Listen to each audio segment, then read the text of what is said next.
You have an offer, you have a service or a product that you want to sell, and now you want to create content on LinkedIn, probably because this is LinkedIn Marketing Mastery.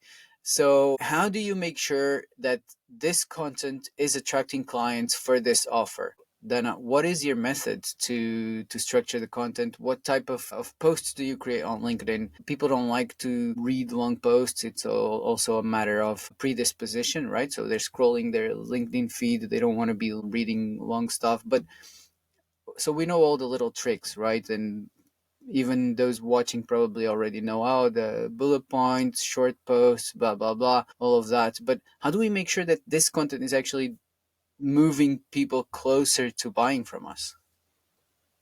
Okay, before we get started on to actually answering your question, I really want to say one thing. How people who are not marketers Sure. think about it, they find a client somehow. They don't really delve into the specifics of how they acquired it, what this client saw in them to get them to work together. Or maybe it was a referral, in which case you just really don't know how they chose you. All you know is that they came in smoking hot, someone recommended you, and you made a good impression, and like bang, you are working together. But what most people do is they think about the work, you know? They think about, I go in, these are the kind of things that I handle for them. And when you ask them point blank, what is the biggest problem you're solving and what is the biggest outcome of the problem you're solving, they can't tell you that straight away. So this is where we really start. Most people are actually very unclear on their offer. They don't Yeah, really know what their offer is. that's a very good one because I just scheduled a post to go live now, which is it's exactly talking about this. So it's basically saying instead of thinking about what you do for other people, you should be thinking about how you serve them. So what does this person, who is this person, what do they need, and how can you help them get there? Then whatever you do is just a means to help them get there. Yes, exactly. Exactly. This is a very, very good way to put that. Most people really think about the things that they do for their clients, but they're never really thinking about what problem did I just help them overcome?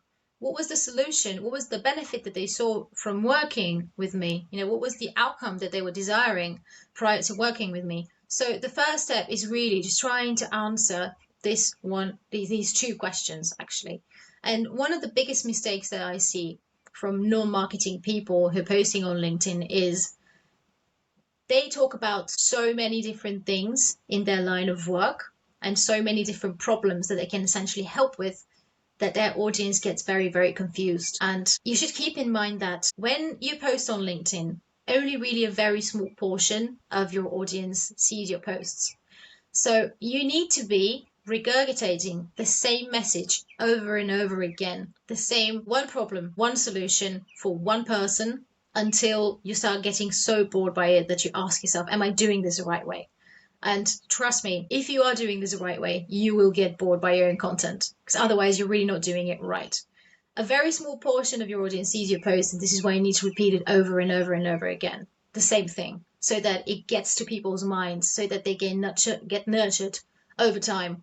Otherwise, if you just start sending mixed signals, so one time you're talking about leadership, next day you're talking about recruitment, next day you're talking about AI, just because you've been trying to implement some AI into your work for your clients, people are never going to know what you do. And this is probably mistake number one.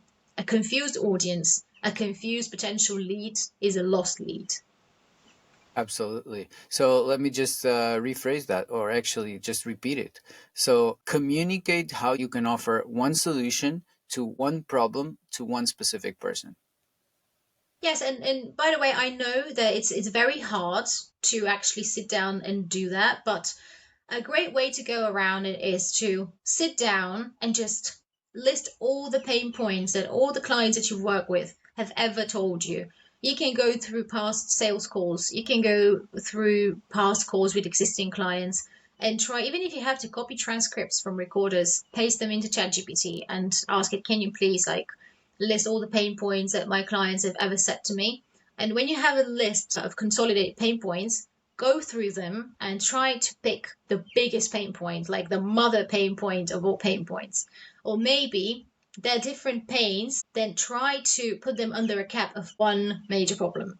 So, for example, someone who is coaching people how to be more productive, probably their ideal client doesn't really know that they have a problem with their productivity. This is when you start going around the pains. What are the pains that this person experiences? How can you make them aware that these pains are all tied to this one big issue that they don't know how to manage that time? And then you just structure and center everything around this one pain point. You can imagine like the core of this like diagram, imaginary diagram that you're building, and just connecting the different pain points to this one big problem. And everything needs to lead to this one like motherboard problem. But yeah, that's brilliant. So basically, do you want to give us an example of your service, for example? What is the problem that you solve for people? The problem that we solve for people is lead generation, because essentially for any business that's up to like 15, even like 20K a month recurring revenue, main problem is lead generation. Everything that you experience in your business, which could be lack of financial stability, not enough sales, unpredictable sales, lack of confidence in your offer, not enough sales calls, all of this is actually the end result of not getting enough leads. If you get enough leads, you'll be getting enough sales calls. If you're not closing the sales calls, okay, maybe my offer is shit. So maybe I need to change that. But you need to have the sales calls before that so that you have the data points to actually make that decision. Because like if you manage to get people on sales calls but they're not buying from you, then either you're a very shitty salesperson or your offer is just really, really bad, right? But you need to get the leads in order to get to the sales calls. If you get to the sales, you'll stabilize your revenue. So pretty much when we talk about this size of a business, lead generation is pretty much the only problem that needs solving. Once you solve that, you solve out everything else. It comes after that. But this is the main one. So now let's reverse engineer this. We know the problem. The problem is lead generation, but we also know there's different types of people in your audience. So we have different types of awareness, right? There's the one who knows, all right, I need more leads. There's the one who doesn't know they need more leads, which is what you were explaining right now. So if you're under this threshold, so you were saying 10, 15K a month, then most likely you need more leads. They don't know that. So that's a different level of awareness. So now when we're crafting the content, we need to engage with all these levels of awareness to bring them closer, right? So how do we now we have the problem?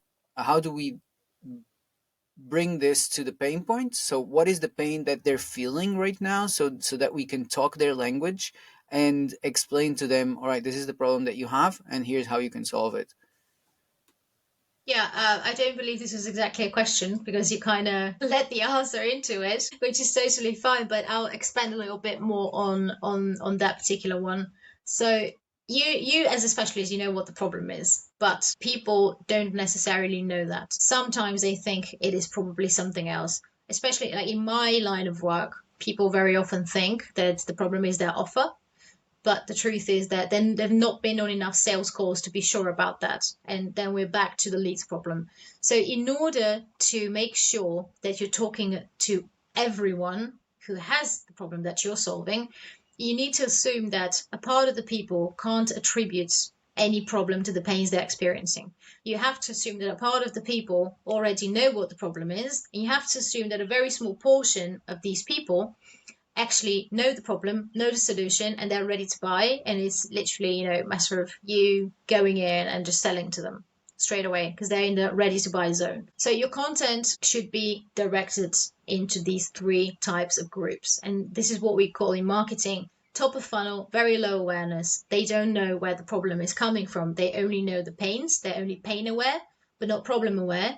Middle of funnel, they are problem aware, but they're not solution aware. And bottom of the funnel, they're both problem aware and solution aware, and they're ready to buy. And the only thing you've got to do in bottom of funnel is convince them that your solution is the right one for them. Yeah, I love that you explained that. Well, I guess where I was trying to go is still in the example of your service. Now, you spoke about the problem, which is lead generation. So, can you maybe describe some of the pains that you know that your clients feel? So, as in like an example, so people can understand. All right, so here, these are the pains that I need to talk about because now you said something really important. So, you know the problem. Now you need to talk about the pains to bring to raise the awareness of those who are still at the top of the funnel, and bring them down the funnel, right? So now how do I find out which pains these are, and how do I talk about these pains to move them closer to the solution, or to finding out to being more problem aware, and to then at the end to knowing that you are the solution. These are two major topics in themselves. I'm going to start out with the first one. How do we find the pains that we talk about? Plenty of options here. You can just get on calls with people. You can get on sales calls, ask That's the them. easiest one. Yeah. That's the easiest one, yeah. Which is kind of putting the cart before the horse, because you need to know how to get people on calls beforehand. But you can just do research calls. You don't even need to do the sales call. You can just slide into someone's DMs if they look like your ideal client, and you can just be very straightforward, to be very honest, and say, hey, I'm struggling with my offer. I'm struggling with my lead generation. You seem like someone that I could work with potentially. Can you give me like 10 minutes of your time just to talk through some things you may be potentially struggling with? I'm not going to pitch you. I'm not going to sell to you. I just really need this right now. I'm in a bad situation. I need more information about my ideal client because I'm shooting in the dark. This message will get you replies. If you act like a human being, it's going to also get you on calls with people. Don't try to sell it to them. Like, don't go back on your promise. This is one way to do it. Another way to do it is you can run polls on LinkedIn. If you have somewhat of attraction in your audience, you can run polls. This is a great idea to see what pain points people come up with. You can go on Reddit, you can go on Quora, you can go on YouTube. One that you, Fran, said that I really loved, because I never thought about this one before, was try to think of thought leaders. I hate this term, but it's applicable here. Try to think of thought leaders for your ideal client. So people that your ideal client will look up to, and go and find their books, because they've already done that research that you're looking for. They've already researched the pain points and they've written books about them. So go read the books, see what your ideal client struggles with. So if you just go into any book about entrepreneurship, you'll find so many pain points listed in there. Because if someone who's huge, actually set the time apart to sit down, do the research, write the book, then trust me, there is a problem there. There are existing pain points. So you can do this kind of research as well.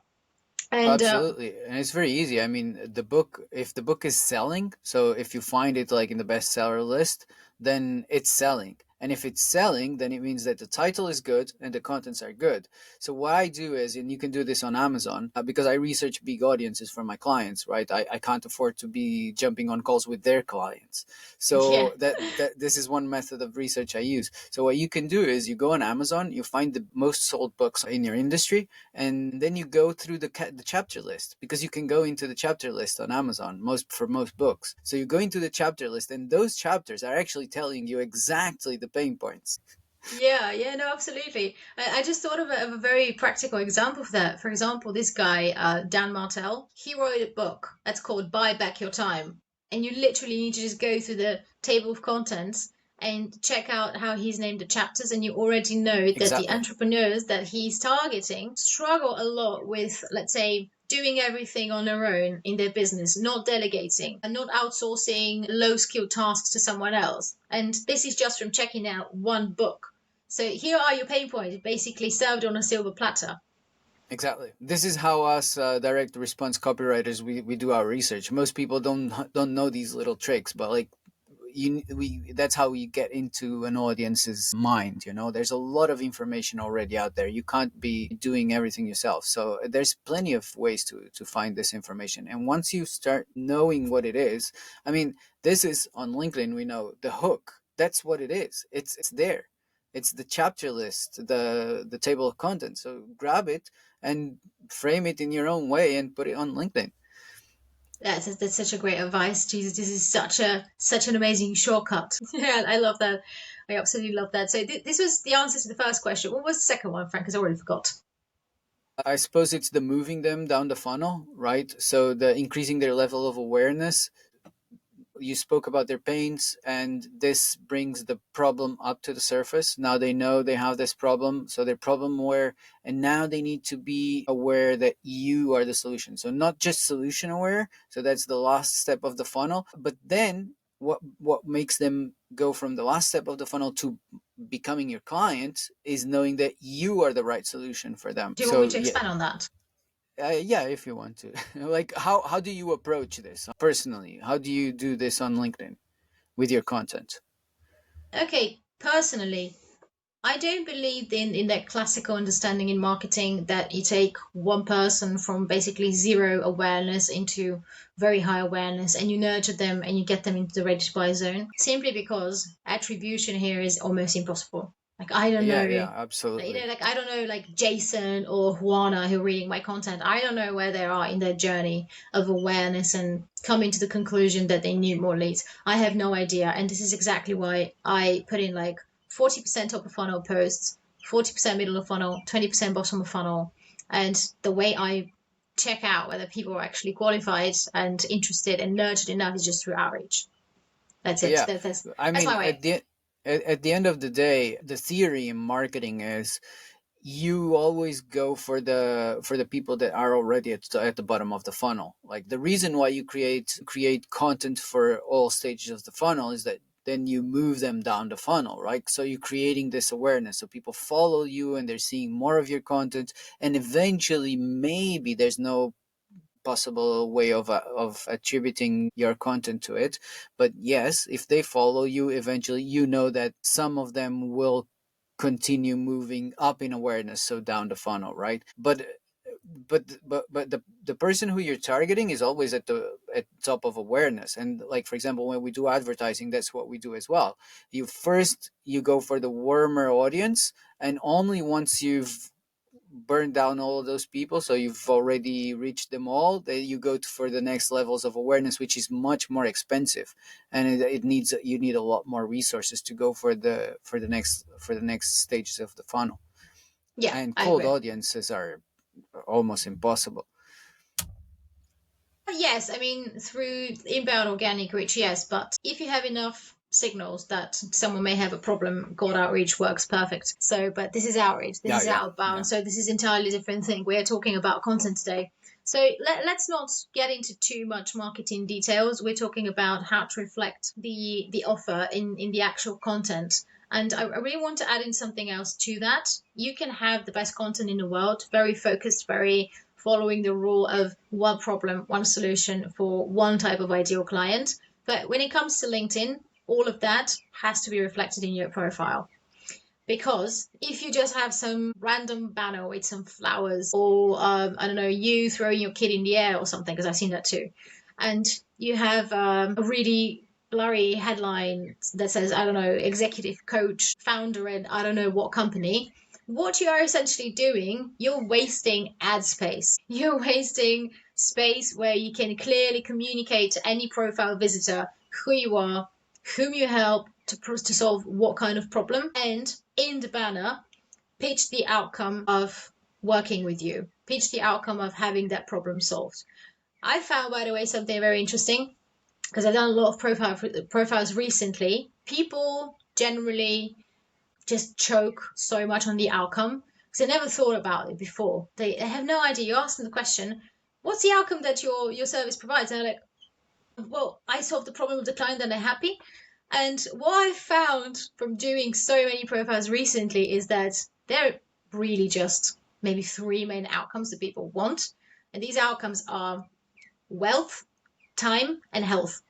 So pretty much anything you do, you can tie it back to any one of these three, and you'll probably be right. That's the Yeah, shortcut it's I like discovered. there's the three main markets, right? And the three main markets, it doesn't mean that it's like a market as in an industry. You have health, wealth, and relationships. It's just the way you approach it in marketing. So you actually could go the same problem, you can approach it through relationships or you can approach it through health. There's different approaches to it. You just have to focus on one. So yeah, your messaging needs to be focused on one. So Yeah. you mentioned something that you went into profiles, and this is very important because I asked the question at the bottom of the funnel. They know that their solution, they're solution aware. They know they have a problem. They know they have a solution. There's a solution for them. And then the last question is why you, right? And the why you, I guess it's answered by this, what everybody's talking about on LinkedIn, the personal brand, right? So it's, I suppose it's, they resonate with who you are, with the way you're talking to them, and with what your profile is saying. Do you want to Yes. like in very brief words explain how you set up your profile, like really quickly, so that, because what's the next step? No, someone consumes your content, they're going to visit your profile, and that's what's going to move them closer to you if they actually come through outbound, inbound, and not outreach. Yeah, absolutely. The main things about the profile, main components is you need to treat this really as a landing page. It has to be extremely clear. It doesn't have to be necessarily clever. If you can be clever, if you can be creative while maintaining being clear, definitely go for that. But it needs to be extremely clear. So, first part of the profile is optimize your banner. Your banner needs to pitch the outcome of your service. It's like the first like ad that people see when they check out your profile. It needs to be the first thing because the banner takes so much visual space on the screen, you know, and this is literally the first thing they see. So it needs to pitch the outcome. Next up is the headline. The headline, you don't need to go crazy there. I know people have started to hate that I help, I don't know, whatever kind of person do that. Yeah, but cliches exist because they work, you know? And this is an extremely clear format to use to convey your message. Let's say, I help founders sign clients on LinkedIn. I help C-level executives buy back their time, spend more time with their family. I help you get back in shape, so on and so forth. Is it Yeah, boring? Yes, it's boring. But is it clear? It's clear. yeah. The thing is that the headline is made to describe you on LinkedIn, and there's no easier way to turn the you into them than just saying, I help this person. So now they know you're talking about them, right? Yeah, exactly. So it's always about the client. It's never about you. The only place you use you, I in that case is like I help, just so that they know that it's you who's helping them achieve something. Next up is your about section. Your about section is your 15 seconds elevator pitch. And it needs to be really short, really sweet, really punchy. Follows, it's like an expansion of the banner and the headline combined. So you've got who you help achieve what. Then you list a couple of pain points just to agitate the reader a little bit and to give them a reason to continue reading because they've recognized themselves in these pain points that you list. Then you know down the process that you take them through. So step one, step two, step three, step four, step five. You pitch the outcome again. There is a short call to action if you want to, in our case, let's say turn LinkedIn into a lead machine, book an appointment using the button in my profile, something like that. But you've literally got 15 seconds to get their attention because on the right hand side of the profile, of your profile, there's a bunch of other profiles I suggested. There's notifications, you've got the network tab, you've got the messaging, you've got the notifications, you've got so much going on that what you have in the about section is literally 15 seconds elevator pitch. Next up is the featured section. Unless you've got an inbound funnel that you're getting people to sign up to and get their emails, which is a great way to do stuff, unless you have that and you're 100% sure that it's working out, treat this as your testimonial wall.